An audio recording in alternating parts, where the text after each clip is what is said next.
John McEntee worked as a production assistant at Fox News and other jobs there as well, and then he parlayed that into various roles in the Trump White House and has often proclaimed his support for President Trump. Upon leaving the White House, he sought to create a dating app for conservatives, largely on TikTok, and it became a massive success with an account that grew to millions of followers, which he now regularly uses to express all kinds of conservative and right-wing views to millions of people who use that app. And he also has a lot of heterodox views that you don't traditionally hear from people with large platforms and conservative audiences, including raging against the TikTok bill that passed the ban on TikTok, or the forced sale that was supported by both parties. He's often a harsh critic of the GOP establishment, and we thought it was important to bring him on to hear those views that millions of people are hearing in a different media ecosystem than many of you are a part of or listen to or understand, and we are delighted to welcome him to our program. John, thanks so much for coming on. It's great to see you. I'm excited to talk to you about this kind of world that a lot of people don't know. Yeah, thanks so much for having me. Sure. So let me just begin by asking you, the platforms on which you've developed this very large audience are places like TikTok and Instagram, and I think even for people who use more mainstream online platforms, say like YouTube or Twitter, to talk about politics, it's kind of like a different foreign world. It's really amazing how there are a lot of people with many millions of followers there who are unrecognizable and unknown to people who work within corporate media, even though a lot of those people have much bigger audiences than they do. So you've obviously been around. You worked in the Trump White House. You worked for Fox News before that. Can you describe what you think the differences are in terms of how politics is discussed, how messaging is conveyed, and how it's heard on places like TikTok and Instagram as opposed to the other platforms?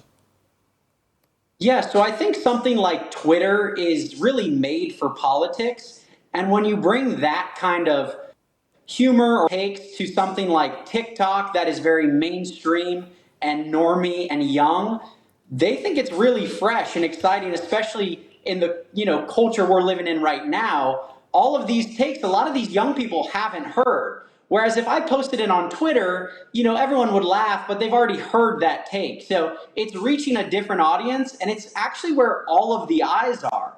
When we were thinking about how to best promote our app, we're thinking, well, where is everyone? Everyone is on TikTok, 170 million Americans, and also the demographic that we're going after promoting a dating app. Where's the 25-year-old girl that we want on our app? She's not really on Twitter or Telegram or Rumble, but she's on TikTok. So that's what we focused on. And then obviously went to Instagram as well. And yeah, it's been going pretty well. So I think one of the interesting parts about your success there is that when people talk about especially TikTok in kind of more mainstream or establishment type venues, it's usually thought of as a very left-wing site. It's a reason, I think, why a lot of conservatives supporting banning it or forcing its sale to a company who the U.S. government could control more. You saw a platform like Libs of TikTok become a major force, and her name was Libs of TikTok, and she specialized in showing how these kind of deranged left liberals were dominating on TikTok. That was what she began by doing. How were you able to find success as somebody who is very openly advocating for right-wing and conservative, even right-wing populist views? Is it that perception of TikTok as a largely overwhelmingly left-wing site is inaccurate, or were you able to do something to make you find an audience? I actually do think it's inaccurate. I think the country has become more conservative culturally under Biden. And just so kind of speaking to them and giving them something they haven't heard before. Also, so few conservatives were on TikTok. So it was easy to take off because everyone's competing in the same spaces, and for whatever reason, because of some national security hoax, people weren't comfortable going on TikTok, and we're like, we'll go on it, we'll use it, and we were able to thrive that way. So one of the things, I think, I'm a big defender of independent media, of the idea that you can reach millions of people now through the internet without having to own a printing press or a big satellite and network system that enables you to transmit. I think that's one of the big innovations of the internet that has then given rise to independent media. You don't have to be part of a big corporation to communicate with millions of people. One of the dangers of it, and of course everything has its imperfections, is that oftentimes the way people succeed is by just kind of planting their flag in a certain ideological or partisan camp, attracting only like-minded people who already are kind of converted, and it's just kind of preaching to the choir. It can be lucrative, but you're not actually reaching people whose minds need changing. Do you feel like your content is actually reaching people who don't necessarily identify as conservatives or right-wing, but who are nonetheless open to the kinds of things you're saying? Of course, and I think this is actually pretty unique to TikTok and their algorithm. Our content gets to a wide variety of people, and you can see it in our comment section. You can see it on our app. I've talked to people that have discovered our app, and they don't go on Twitter. They don't watch Fox News. They might not even know who Tucker Carlson is. Yet they were willing to download a Republican dating app just because they kind of agreed with our content. They thought it was funny. They thought the world is all upside down. I actually agree with this. And they might not be a registered Republican, but they're culturally conservative and they're buying into what we're selling. So I think we're reaching a lot of different people, a lot of normies that haven't been engaged in the political process at all. And we'll see with Trump coming on the platform if that helps his election as well. I mean, I don't think it can hurt it in any way, but just talking to people that aren't usually, reached it's just so valuable. And I see us reaching a lot of different people. Yeah, it's something I'm so fascinated with. Having I've been at Rumble now for about a year and a half. I came to Rumble principally because I wanted to help support its cause of preserving free speech online. But as part of that, I talk to them a lot. I kind of consult with them, and I discovered there's this kind of a whole new world of major influencers who are extremely well known, even famous among, a huge chunk of the country, primarily young people, but not only. And yet these people who are extremely famous on the one hand among this kind of fragmented, isolated part of the internet are completely unknown to people who are just always thinking about politics by reading the New York Times or watching cable news. And in turn, those people are completely unknown to the people in TikTok. How did you bridge that? Because you actually came from Fox, you came from the Trump White House. What made you decide to go that route? Well, I actually just bought into doing it the TikTok way. Their trends, a kind of TikTok style version with like a short video. And I've never actually really brought up the fact that I worked in the administration or in politics or for Trump. And like 99% of the people that follow us don't even know that. I mean, they're kind of discovering it as more things come out and articles are written about it. But our initial audience is they just think I'm a funny TikToker that, likes to, make fun of different situations or different, cultural issues. They don't really know the tie into politics. And I think that's why it was successful. A lot of political content on the right gets stale and gets very boomer, and people kind of just reject it. They see it and they swipe by it, or they X out, or they don't tune in. And I think just, dumbing it down a little bit and making it fun and lighthearted. You don't have to know anything about politics really to follow our page. I don't do very newsy stuff. I don't comment on the latest thing of the day. I didn't say anything about Hunter yesterday. It's more just cultural. It's, men can't get pregnant. COVID was ridiculous, and everyone kind of agrees, or at least a lot of people. All right, so let me ask you a little bit about the kind of substance of your politics and the political message that you are conveying, because I saw a bunch of your videos in preparation for our interview, and there's, you definitely are, a lot of it is kind of light and humorous, but there's also definitely commentary on culture, but then also on politics. And I think one of the things that people never realized about Trump in his 2016 campaign, and now have forgotten, even the people who did realize it at the time, was that obviously he was not a standard Republican Party candidate, to put that very mildly. In fact, he was heaping scorn and contempt on the Republican Party establishment at least as much as the Democratic Party establishment, starting with Jeb Bush and Marco Rubio and all those big donors and the like, which he called the swamp. But even in the general election, he was doing the same, and not just heaping scorn on them, but also their orthodoxy and dogma on foreign policy, on economic policy. One of the things I did notice about your political commentary is that that's very similar, I think, is that you spend a lot of time either denouncing the Republican Party establishment, but even more so the kind of standard dogma and orthodoxy that the party, the establishment wing, has long pushed and sold. What do you see as the big differences between this kind of Trumpian, more populist, anti-establishment faction of Republican Party politics and, say, the Mitch McConnell, Paul Ryan establishment wing?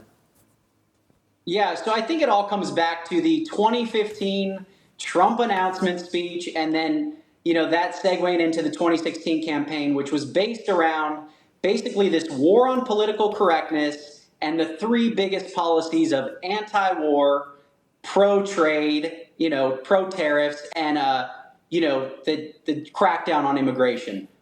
Illegal at the time, and also a little bit of legal, but build the wall. We're going to protect our industry, and we're bringing the troops back from Afghanistan and wherever else they shouldn't be. I think those were the three big themes, and the Republican establishment at the time had abandoned those. After the Romney loss, they thought we need to double down on immigration to win Hispanics. It's like Trump took the hardest position on immigration in a long time and actually did better with Hispanics. Everything they said was a lie, and I think he actually made it a more working class party, which is good. I think Republicans championing the working class and being for the American worker and wanting to impose steel tariffs, I think that's a good place to be. I think it's good for us. It's good for industry. So that was the biggest break. And then when you just look at everything from 2016 or 2015, I think you're right that people forget that part of it. Beating Hillary was a huge deal. It was amazing. But the real thing was each week, each debate in the Republican primary, him taking down each person one by one, week after week. That was the battle.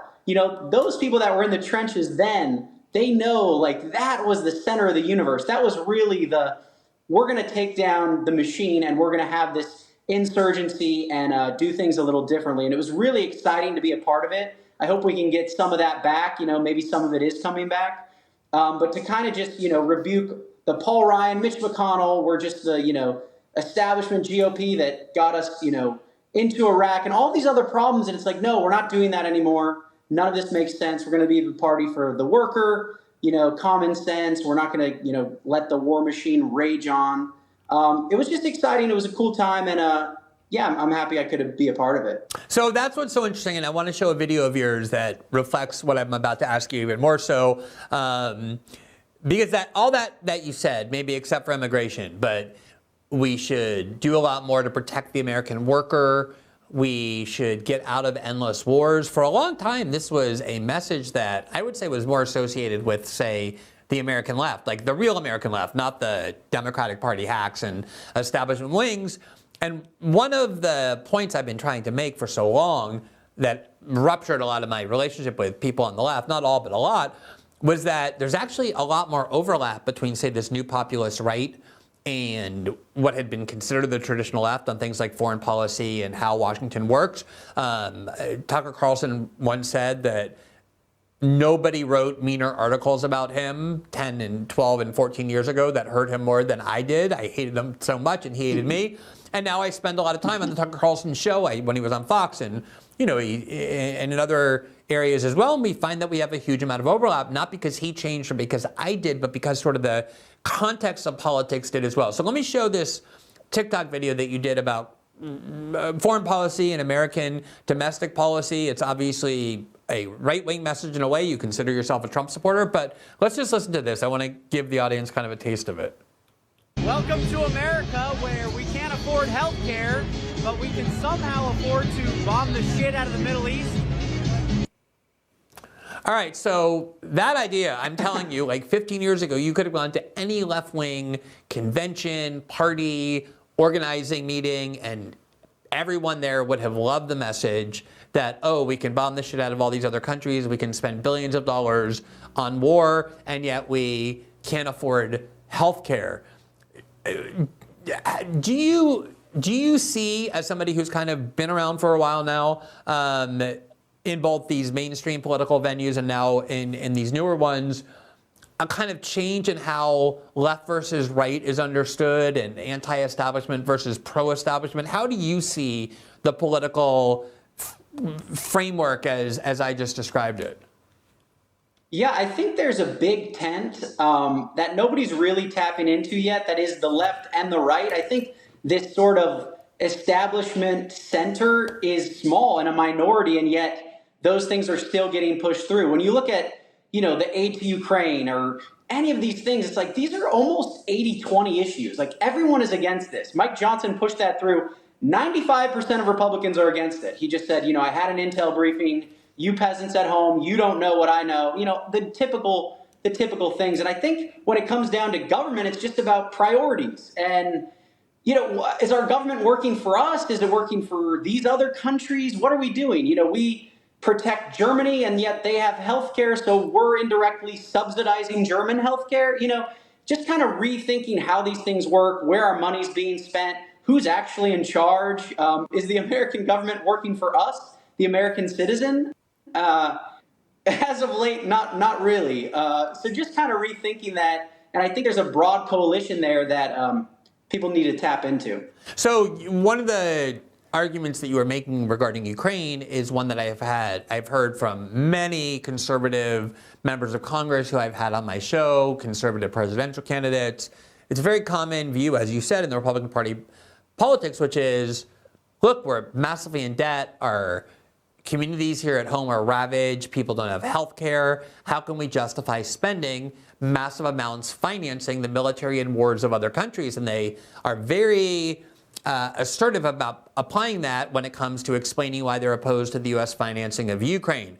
And the question I've asked every single one of them is, do you apply that same rationale when it comes to the U.S. financing of Israel, also a country that has millions of citizens with a much higher standard of living than millions of citizens of the United States, even though we pay for their military on top of then paying for all their new wars? Do you see that those two countries as similar, or do you have this kind of Israel in this special place where none of those principles apply? No, they're very similar. I think it's funny that we keep saying, well, these are just loans. It's like, so we're taking a loan from China to give to these countries. Why doesn't China just loan them the money? Of course, it's a loan that's never going to be paid back. I don't think we need to be doing that. I think we need to be neutral in every conflict and then see what's best for our country and go from there. All right, let me ask you just a couple more questions in the time that we have.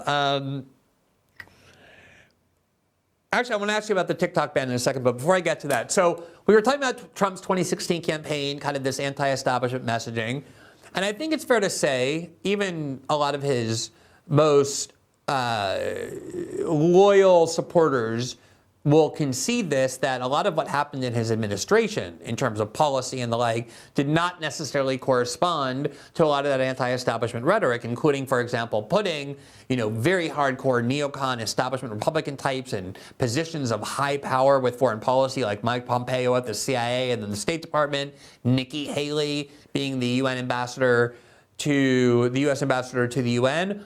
And Trump has made some statements, including, you're talking about Mike Johnson pushing the Ukraine bill through. He has said, and I think Trump has also said, that he kind of, maybe not necessarily agreeing with everything Mike Johnson did, but gave him the sort of green light because he thinks it's important for Republicans to be cohesive heading into the election. Do you agree that there was a lot of stuff that Trump did in his actual presidency that didn't correspond to the rhetoric? And do you have any real belief that it will be different this time? Well, of course, yeah. I think when you run that type of campaign in 2016, I was pretty young and I was naive. I showed up to the White House on the first day and was like, are we building the wall now? So yeah, I mean, we're a little disappointed. I think there was a course correction. He actually put me in charge of personnel and we were able to do a lot of good. It was unfortunately the last year and we were kind of planning for a second term that I knew would have been better off. We'll see if, what we do, with Project 2025 and, some of the other groups, everything we've learned, are we going to use that? Are we going to, use that asset now and do things right this way? I think so. I hope. It's up to him to decide, but we're all ready. I think all those people that served in junior roles that were really, really good that nobody knows about can take on more senior roles. I think, we do know who the bad people are and who the good people are, but at the end of the day, it's his decision. And, how far he wants to go is up to him. I think if you asked every single Republican in the country right now to describe America, they would say it's, degenerate, bankrupt, on the, wrong track, this, that, about to decline, about to implode. And it's like, okay, so when we win in November, do you think, doubling up the Border Patrol agents and another round of tax cuts fixes that? It's like, obviously not. We have to do way, way more than that. So let's get it right from the beginning. And, with all these transition projects, like the one I'm an advisor to at Heritage, there's an opportunity to do that. So we'll see and go from there. All right, I do have to ask about this TikTok ban because this has been driving me crazy. There's almost nobody on the American right who's opposed to it. Trump in 2020 was supportive of it. He then got a kind of major donation from somebody who has a stake in TikTok, and then he actually came out against it. I'm not saying that's necessarily the reason, but just describing the series of events. But other than Trump, bizarrely, there's almost nobody on the American right or in the conservative wing of the Republican Party and the Republican Party who has been against the TikTok ban. And the reason for that, of course, is that when it was originally presented, the justification was these kind of fear-mongering narratives about China. Oh, China is our major adversary. They're using TikTok to both propagandize our youth, to corrupt our culture, to spy on us and collect data on us. And you have been very outspoken when it came to the TikTok ban. I just want to read this paragraph, this passage from an op-ed that you wrote, I think it was last month, in the Los Angeles Daily News about this. You said, quote, "Instead of taking all these facts into consideration that you laid out, Republicans rushed to pass a bill that grants new censorship powers to the government. Besides banning TikTok, the bill gives the president the ability to ban companies he says are acting at the direction of a foreign adversary. After all we've learned the last 4 years about how the government pressured media companies to censor legitimate speech about COVID, it boggles my mind that Republicans would vote to give President Biden new censorship powers. The bottom line is Republicans got played because they wanted to act like they're tough on China. In election year, they gave the Biden administration and Facebook exactly what they wanted. Now 170 million Americans will have to pay the price for their political theater." You know the arguments against TikTok, the ones I ran through, that China has direct access to our youth. They can use it to collect data on us. Eventually, the real reason it passed was because a lot of Democrats became convinced that there was too much anti-Israel speech allowed on the platform, and that was why so many young Americans became critical of Israel and the war, and that we can't allow. It's been such an obvious attack on free speech after Republicans waived the free speech ban for so long. But what do you make of those arguments, the ones that were the most common ones used to justify this bill? They don't hold water. So they'll say, well, China can infiltrate the algorithm. Well, there's no instance of them ever doing that. They'll say, well, the Chinese government can access American user data. Okay, show us the example. That's never actually happened. When the Trump administration raised these concerns, TikTok moved all their data to the US. They walled it off. They put third-party oversight. They put it with Oracle. They did all these things. And it's like, wait, why is this still going on? It's like, oh, because this is a political thing. Republicans want to act like they're tough on China, and Democrats want, new power. It's like, where were these Republican senators super tough on China when Trump wanted to do the tariffs? They were nowhere to be found. Where were these serious national security people when we wanted to build the wall? Nowhere to be found. So it's just another thing, another hoax. The national security state just marches on, and people say, well, it's bipartisan. Of course it is. All politicians love to use fear and scare tactics. It's why Democrats love COVID. It's why Republicans love war. So they found this new Chinese boogeyman, and they're going to use it any way they can to get more control, whether that's new censorship powers or to just overall censor speech and content they don't like. Like you mentioned, when we saw the congressmen and senators on the House floor, all they talked about was the fact that TikTok had a lot of content, critical of Ukraine aid or pro-Palestine or hashtags they didn't like. And it's like, okay, so this is really just content moderation. And you think by banning this app, that solves that. And we're giving them new powers to ban everything else. Why can't they say Twitter is acting at the direction of Russia, or Rumble or Telegram is, because they're being critical of this war? I think Republicans just fell for it. And I don't believe that I don't think it had anything to do with what you mentioned. I think he's actually never fallen for the national security hysteria things. And I think that's because he's been on the other side of it, whether it was the Russia hoax or anything else. Being tough on China to him is trade and tariffs and, protecting industry. It's not making up these fake things to empower the deep state. And, hopefully with Trump being on TikTok and winning in November, maybe that'll be a mandate to kind of overturn this somehow. I don't know how that works. I'm hoping for that because everyone loves TikTok, and I think it's just opening the door to way too much power for the government. Yeah, I still laugh to this day about how Trump was constantly attacked and still is for supposedly trusting the word of the Russian government above our sacred U.S. intelligence community with such a long history of only telling the truth when it came to things like Russiagate, and of course that turned out to be false, or that he didn't even mention the story of Russia putting bounties on the heads of American soldiers in Afghanistan, and they tried to imply that that was because he was beholden to Putin, when in fact he knew from the beginning this story just intuitively was bullshit, and of course it was proven to be. So I think you're right, he's obviously more skeptical of the U.S. security state than almost any president since, I would say, the national security state was created in the wake of World War II, and that's obviously why the U.S. security state hates him so much. Just one or two more questions. In that op-ed that I mentioned, you had a sentence where you said, Republicans, quote, haven't done a single thing in the last 5 years on the most important tech issue, the censorship of conservatives. Why do you say that that's the most important tech issue, this censorship of conservatives? Well, being a conservative, and you see your representatives wanting to take on big tech, well, big tech is Facebook and Google, and what are they doing, and what's the most harmful thing they're doing? I think it's been the deplatforming of conservatives. I think it was banning the sitting president of the United States. I think that's the free speech issue of our time. And what are they doing on it? Nothing. Instead, they're doing Facebook's bidding by taking out their top competitor.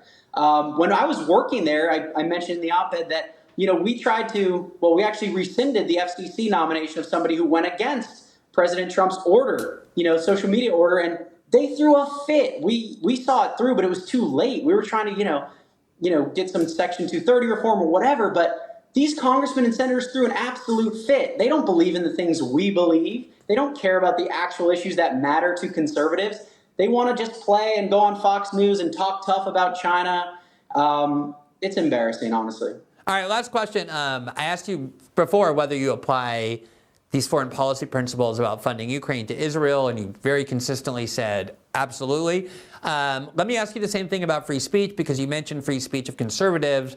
I think one of the reasons, there are many reasons, but one of the reasons why I have a lot more conservatives in my audience than I had previously is because I have been defending the free speech rights of right-wing and conservative speech, denouncing censorship aimed at them online and offline. But one of the things that has been driving me mad, and I mean mad in both senses of the term, angry and insane, is that so many of these Republicans who have been waving the free speech banner since October 7th have been demanding that people be fired because of their views on Israel, and then supporting legislation that expands the definition of anti-Semitism to include a whole bunch of views that are very commonly expressed about Israel. Has the post-October 7th flurry of kind of cancel culture, as we once called it, the demanding of people being fired for their views, but also the kind of formalizing of the censorship regime now applied to Israel critics, is that also a concern of yours? Yeah, I mean, I think it goes hand in hand. I think it's the same thing. You see that the media was on, took a very pro-Israel stance. So when you have the media on your side, all of these right-wing people got very empowered to go hard against the left, whether it was the campus protest or calling for deplatforming left-wing people. It's just funny to see, when the media's on your side, you can be very tough and very strong. But where were these people when it was the BLM riots? Where were all these tough guys then? And that's because the media wasn't on the side of us, on the right-wing side. So, yeah, of course, I'm not on the side of like some leftist campus protester. We probably disagree on almost everything. But on this particular issue, I mean, yeah, they have free speech. They're allowed to exercise that right. So I really appreciate coming on. I did have a kind of suspicion that even though I don't pay a lot of attention to TikTok, that the discourse going on there is different than the discourse going on elsewhere. And I think having listened to you now for half an hour or so describe your views as a Trump supporter, as a self-identified conservative, it kind of confirms that suspicion. I'm sure there are a lot of people in our audience who haven't given much thought to TikTok, even though it is arguably the most influential platform in the country at this point. So I appreciate you coming on and not just sharing your political views, but also giving us a sort of glimpse into how that world works. It was great talking to you, and I appreciate your time. Yeah, thanks so much for having me. Absolutely. Have a good evening. Thanks for watching this clip from System Update, our live show that airs every Monday through Friday at 7 p.m. Eastern, exclusively on Rumble. You can catch the full nightly shows live or view the backlog of episodes for free on our Rumble page. You can also find full episodes the morning after they air across all major podcasting platforms, including Spotify and Apple. All the information you need is linked below. We hope to see you there.